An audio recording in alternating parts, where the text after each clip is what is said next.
"Are you the man who decides who gets to go home?" the little girl asked the insurance CEO in the hospital parking garage. The parking structure on the fourth level of Mercy General smells like exhaust and old rain. It is 11:47 p.m. on a Tuesday in November. The fluorescent tube above Bay D14 has been flickering for 3 weeks, and no one has fixed it yet. James Whitfield steps off the elevator with his jacket slung over one arm and his phone pressed to his ear. He is 43 years old, and he has not eaten a real meal since the breakfast meeting he sat through without tasting anything at 7 a.m. He is the CEO of Vantage Health, the third largest private insurance carrier in the United States, and today his company denied 2,300 claims in the state of Ohio alone. He knows this because his vice president of operations sent him the weekly summary at 4:15 p.m., with a green arrow pointing upward next to the word efficiency. He does not know where he parked. He walks slowly down the row of cars, pressing the key fob every few steps, listening for the beep. The garage is nearly empty. His shoes make a hollow sound against the concrete. He is so tired that the sound bothers him in a way he cannot explain. Then he hears something else. A small voice, very steady for how late it is. "Mommy, I counted to 20. You said to count to 20. James stops. A woman is sitting on the concrete floor between a support column and a silver Honda Civic with a cracked rear bumper. She has both palms flat against the ground. Her dark hair is escaping from a bun at the base of her neck. She's wearing gray hospital scrubs under an unzipped winter coat, and she is not moving. Not the way a person sits down moves. She is very still in the way that tells you the stillness is not a choice. Beside her, a little girl, maybe 7 years old, red sneakers with Velcro straps, a hospital visitor sticker still stuck to the front of her purple jacket, half peeled at the corner. She is holding a paper cup with a bendy straw in it, and she is looking at her mother with the concentrated patience of someone who has done this before. James does not move. The little girl looks up. She sees him standing there in his dark suit with his jacket over his arm, and she does not look afraid. She looks like someone who has learned to evaluate adults quickly. "She needs a minute," the girl says. Her legs get stuck. She says it's like a computer that has to restart. James clears his throat. "Is there someone I can call?" The girl tilts her head slightly.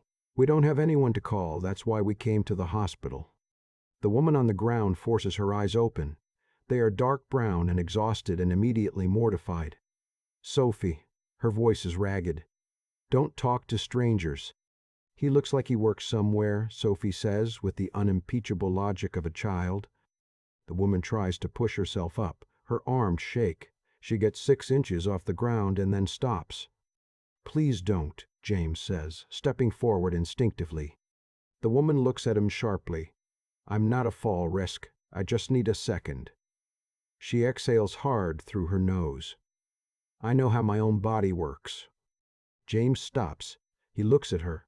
He looks at the exhaustion in the set of her jaw and realizes it is not the exhaustion of tonight. It is older than tonight. Without saying anything, he takes off his jacket.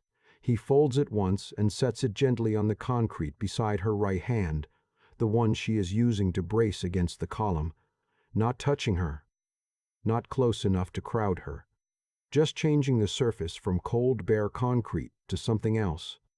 The woman looks at the jacket for a moment, then she grips the lapel and uses it to pull her weight forward until she is sitting fully upright against the column, breathing hard. Sophie hands her the paper cup. The woman drinks from the straw. She tilts her head back against the concrete pillar and closes her eyes for 10 seconds. Then she opens them and looks at James. There is a visitor lanyard around his neck. He forgot he was wearing it. The logo on the plastic card reads Vantage Health, Executive Access, Mercy General Board Meeting. Her expression doesn't change dramatically. Something in it just goes very quiet. "You're with Vantage," she says. "It is not a question." James says nothing. She looks at the logo again. Then she looks back at his face. "You're not with them," she says slowly. "You are them." Inside the hospital, the vending machine alcove near the ER lobby is lit by a humming yellow light. Sophie has fallen asleep sideways on a plastic chair with her coat bunched under her cheek. The woman, her name is Teresa Moran, And she told him this the way someone hands you a document they are not sure they want to give you, sits across from James with both hands wrapped around a cup of terrible coffee. She is 38. She was a reimbursement specialist for 6 years at a hospital billing office in Columbus.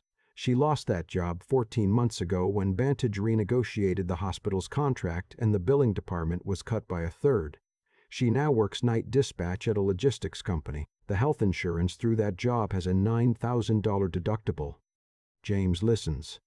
He does not interrupt. He does not offer to explain the industry.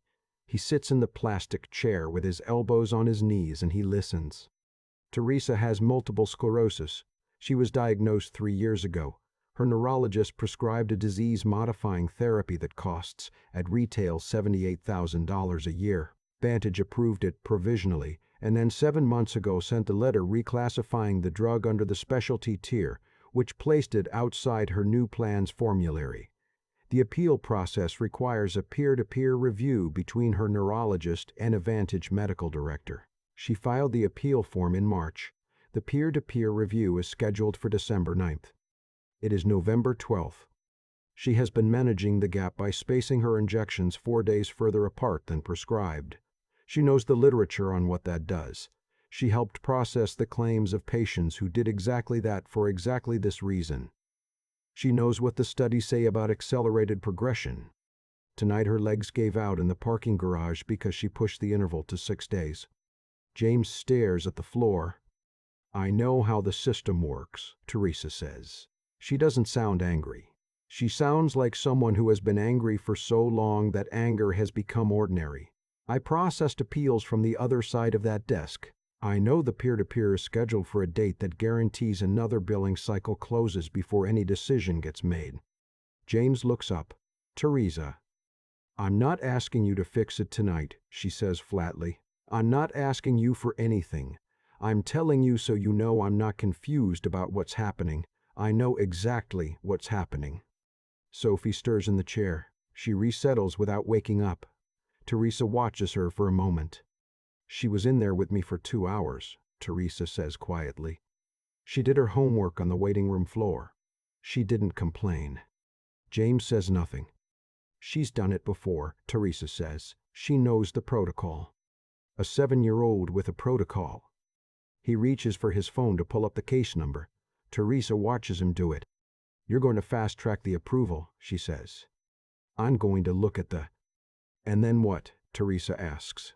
Not loudly. Just directly. "You approve mine. What about the 400 other people who filed appeals in Ohio this quarter? Do they get a parking garage moment too? Do they all have to collapse in front of the right person?" James sets his phone face down on the plastic seat beside him. Teresa looks at him. Her voice is quiet and completely without theater. "Your system doesn't hurt the people who know how to make noise. It hurts the people who are too tired to fight, who miss one deadline because they worked a double shift, who can't get their doctor to call during business hours, the ones who just disappear into the gap and hope the gap doesn't swallow them." Sophie's red sneaker falls off her foot onto the floor. Teresa leans over and picks it up. She holds it in both hands for a moment, looking at the Velcro strap. "I used to believe the system had inefficiencies," Teresa says. "I don't believe that anymore. I think the weight is the feature, not the bug." James sits with that sentence for a long time. A security guard walks past the alcove, glances at them, keeps walking. James looks at the visitor lanyard in his hand. He has been holding it without realizing it. "Why are you here tonight?" Teresa asks. "At the hospital." "Board meeting," James says. "Quarterly access metrics review." Teresa nods once, slowly. "How did the metrics look?" He doesn't answer. He doesn't have to. "Yeah," Teresa says. She wraps both hands around her coffee cup again.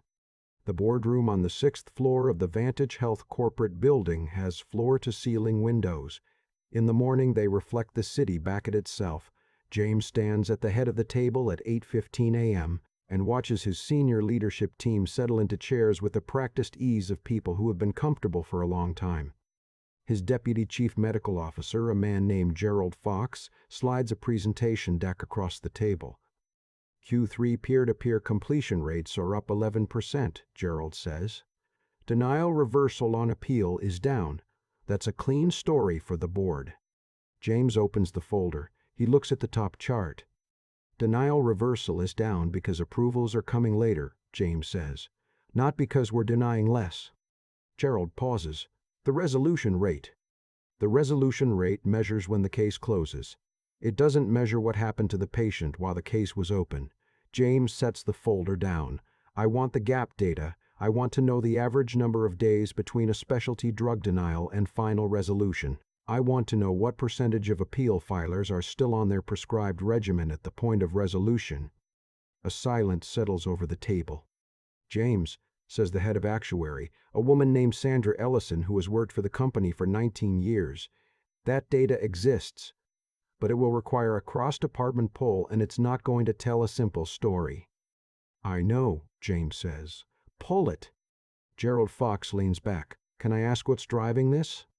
James looks at the chart on the top of the folder, the green arrow, the word efficiency. I sat in a parking garage last night, James says, and listened to a woman who used to process our appeals tell me she's been injecting herself off schedule for 7 months to stretch her supply while we schedule a phone call. No one speaks. She knew our process better than most of our field reps, James continues, and she still ended up on the floor of a parking garage with her daughter watching. Sandra Ellison sets her pen down. Our peer-to-peer window for specialty tier appeals, James says, is currently scheduled at up to 90 days from submission. Industry standard is, Gerald starts. I know what industry standard is. I helped write the language that became industry standard. James looks around the table. I want to know what 30 days looks like. I want to know what happens if we pre-approve bridge fills for drugs with existing prior authorization while the appeal is pending. I want to know what our denial rate looks like if we flag appeals where the patient has documented clinical deterioration and route them to a real-time review track. The CFO, a man named Paul Decker who has been quiet for most of this, sets down his coffee. James, the cost exposure on a bridge fill program for specialty tier. Run the numbers, James says. I have run the numbers, Paul says. That's why I'm telling you. Run them again, James says. This time model the liability cost of documented treatment gaps. Model the cost when a patient progresses because of an approval delay. Model the cost of a congressional investigation when someone puts that gap data in a hearing. Paul Decker opens his mouth. He closes it again. The room is very quiet. Sandra Ellison speaks first. You're talking about a structural change to our review pipeline. That touches contracts, actuary tables, provider agreements, state filings in 32 markets. I know what it touches, James says. I want a working group stood up by end of week. Gerald Fox looks at him with the expression of a man recalibrating his read of the room. And if the board pushes back on cost exposure? James picks up the presentation folder. He slides it back across the table toward Gerald. Then I'll need better numbers than this to answer them with.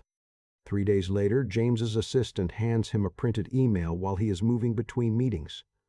She says nothing. She just holds it out and waits for him to take it. It is a complaint filed through Vantage's external ombudsman. A patient advocacy group has obtained what they are describing as internal routing data showing that specialty tier appeals for MS medications are being systematically scheduled in the final week of each billing quarter. The filing is 2 pages. At the bottom is a list of co-signers. The third name on the list is Teresa Moran, former Vantage Network Billing Specialist, Columbus, OH. James stands in the hallway and reads the email twice. His phone rings. It's his head of communications, a man named Kevin Parrish, and James can tell from the first syllable that Kevin has already spoken to 2 lawyers this morning. I need you to see something before this gets to the press, Kevin says. Someone on social media is circulating a screenshot. It's from the parking garage at Mercy General.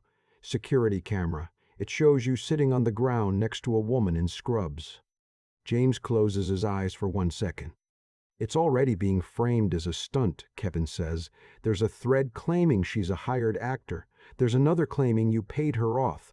Whatever actually happened doesn't matter right now. The narrative is forming without you. I didn't pay anyone, James says. I know.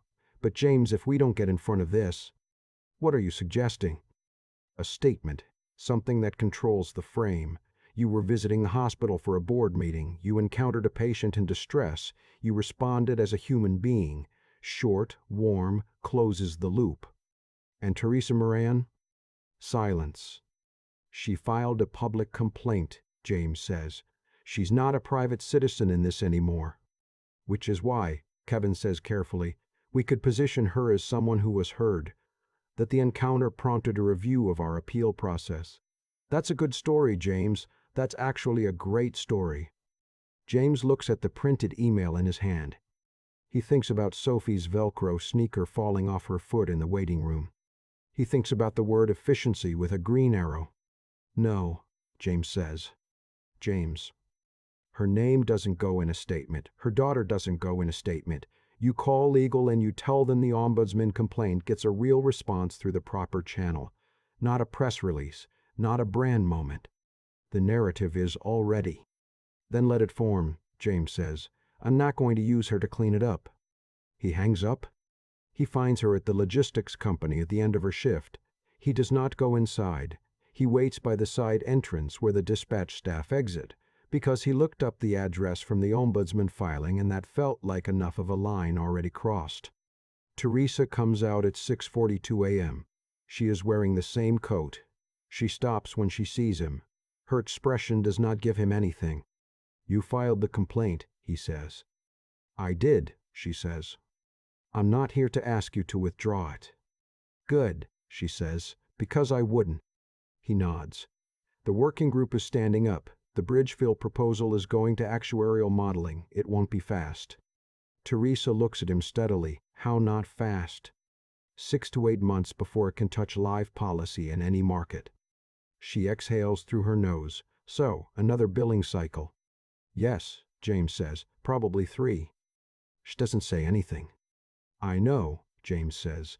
I'm not asking for your approval. I'm telling you what's actually happening so you know I'm not running a press cycle. Teresa looks at him for a long moment. My appeal peer-to-peer is December 9th. I know. I saw the case. Did you touch it?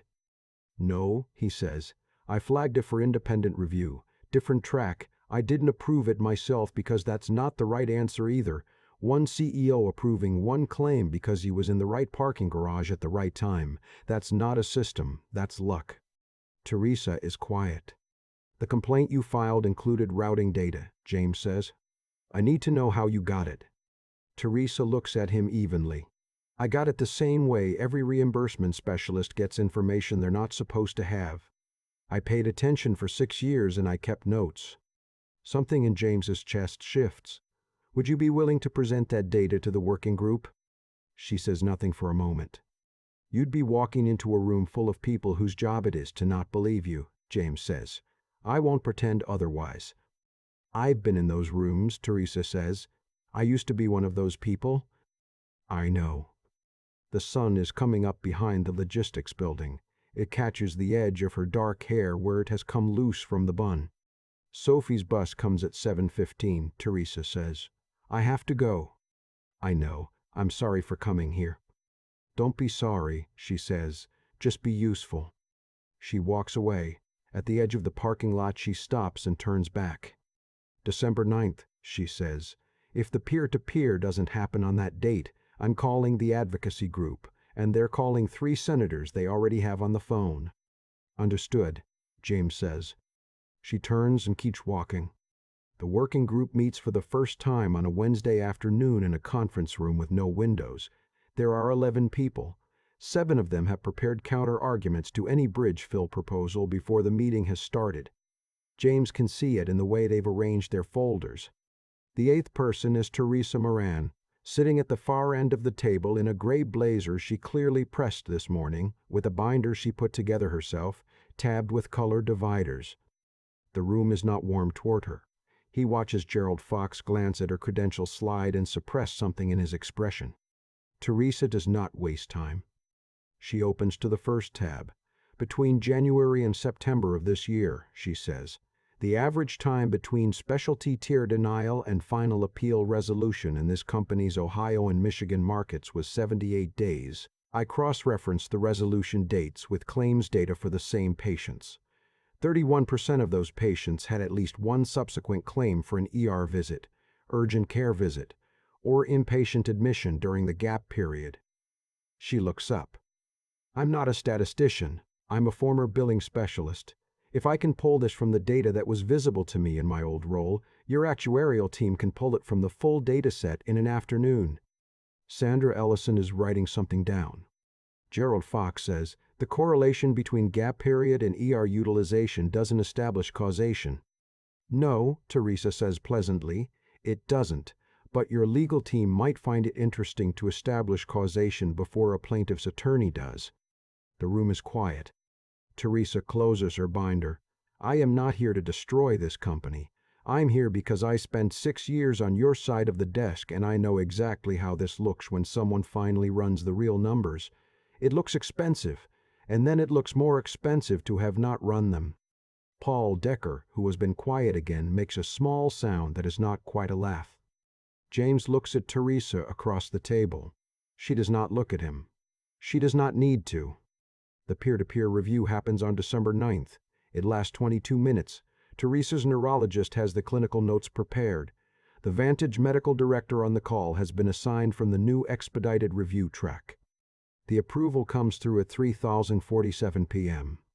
Teresa does not call James. She does not need to. He sees it when the case status updates in the system, and he sits with it for a minute before he moves on to the next item on his calendar. 6 days later, a small package arrives at the Vantage Health Executive Office, addressed to James Whitfield, no return address. Inside is a handmade card. On the front, a drawing in red marker, a tall figure and a small figure in a parking garage with a flickering light overhead. Inside, in careful 7-year-old printing, "Thank you for waiting." James props it against his monitor. His assistant notices it later and doesn't say anything. 4 months pass. The Bridgeville pilot launches in Ohio and Michigan. It covers 41 specialty drugs. Appeals with documented prior authorization and active clinical management are flagged for real-time review within 15 business days. The 90-day window is gone in those markets. It is not a revolution. It is a pilot program with sunset clauses and actuarial review checkpoints. Paul Decker made sure of that. Gerald Fox made sure of that. James let them make sure of that, because a policy that survives is worth more than a gesture that gets reversed. The board is not happy. There is a formal censure. There is a very long conversation with the chairman of the board that ends with James keeping his title by 12 votes and a clear understanding that the next quarterly metrics review will be watched with extraordinary attention. James keeps his title. He also keeps Teresa Moran on a newly formed external patient experience advisory panel, unpaid initially, then structured as a contract position when legal determined the liability exposure of an unpaid advisor was actually larger than a paid one. She comes to the first panel meeting in the gray blazer. She brings Sophie, who sits in the hallway doing homework while the meeting runs. When it ends and Sophie looks up from her notebook, she spots James across the lobby. "Did you fix it?" Sophie calls out. James walks toward them. He crouches down to her level the same way he did on the parking garage floor 4 months ago when he didn't know what to say. "We made it less broken," he says. Sophie considers this with the gravity of someone evaluating a reasonable but imperfect answer. "Is that good?" "It's a start," James says. Sophie looks at her mother. Teresa is already reaching out her hand to James, not warmly, not coldly, but the way you shake someone's hand when you respect the distance between you, and you also respect the ground you both covered. James takes her hand. "Same time next quarter," Teresa says. "Same time next quarter," James says. Sophie picks up her backpack. She tugs once on her mother's sleeve and then walks ahead toward the exit, her red sneakers squeaking slightly on the polished lobby floor. Teresa follows her. James watches them go. He thinks about a green arrow next to the word efficiency. He thinks about a paper cup with a bendy straw and a Velcro sneaker and a card drawn in red marker propped against his monitor upstairs. He thinks about how long it took him to learn that a system designed not to see its own damage is not a broken system. It is a working one, and that is the harder problem. Not fixing what's broken, but deciding to see what isn't supposed to be visible at all. He turns and walks back toward the elevator. The lobby is bright. Outside, the city is loud and ordinary and full of people managing things he will never have to manage. He presses the button and waits. I keep thinking about the green arrow. Not the parking garage, not Sophie's Velcro sneaker falling off her foot in the waiting room, though those things stay with me too. What I keep coming back to is the green arrow in the weekly summary email, the one sitting next to the word efficiency, because that arrow wasn't a mistake. It wasn't a glitch in the reporting. Someone built a system, measured the right outputs, hit their targets, and sent a summary with a green arrow. And everyone in the room saw it and felt fine. That's the thing about consequences that arrive slowly. They don't announce themselves. They accumulate in parking garages at midnight while people are trying to get home. Teresa Moran didn't collapse because the system failed. She collapsed because the system worked exactly the way it was designed to, measuring resolution rates instead of patient outcomes, scheduling peer-to-peer reviews at intervals that guaranteed another billing cycle would close first. She understood this better than most people in that boardroom did, because she used to sit on the other side of the desk and process the claims herself. She had spent 6 years learning how the machine worked. And when the machine turned on her, she didn't fall apart. She kept notes. She built a binder with colored tabs. She filed a public complaint with her name on it while raising a 7-year-old alone and working night dispatch. That kind of endurance doesn't come from rage. It comes from something quieter and harder, the decision to keep being precise when it would be easier to just be angry. Teresa could have gone to the press the morning after the parking garage. She had every reason to. Instead, she showed up to a conference room full of people whose job it was not to believe her, opened her binder to the first tab, and walked them through the data without raising her voice once. That took something I don't have a clean word for. Clarity, maybe. The kind that only comes from knowing exactly what you're talking about and deciding that's enough. What James had to learn was different. He had to learn to see damage he was trained not to look for. That's not a small thing. Most of us build our competence inside systems that reward a very specific kind of vision, the kind that keeps the green arrow pointing up. Expanding that vision doesn't happen because someone is a good person. It happens because someone chooses, repeatedly and at actual cost, to ask the question the system was designed not to ask. James lost 12 board votes keeping his title. That's not a comfortable margin, and the changes he made were revolutionary. A pilot program, a 15-day window, sunset clauses, and actuarial checkpoints. But they were real. They went into policy. And the difference between a gesture and a policy is the difference between one person getting lucky in a parking garage and a system that doesn't make Teresa Moran choose between rent and her next injection. Sophie drew a parking garage in red marker and wrote, "Thank you for waiting." I think about that a lot. Not the thanks, the waiting. She noticed that he stayed, that he didn't rush her mother, didn't treat the moment like a transaction to be closed. He waited, and sometimes that's the whole thing, knowing when to stop performing competence and just stay present with what's actually in front of you. That's a kind of intelligence that doesn't show up in any quarterly metrics review. But it's the kind that actually moves things. The system doesn't change because one person has a parking garage moment. It changes because that person goes back into the room and keeps asking the question, quarter after quarter, until the question becomes policy. That's the slower, less cinematic version of the story, but it's the one that actually helps the next Teresa Moran, the one who never happens to park on the same level as the right executive at the right time. Same time next quarter. That's where the real work lives.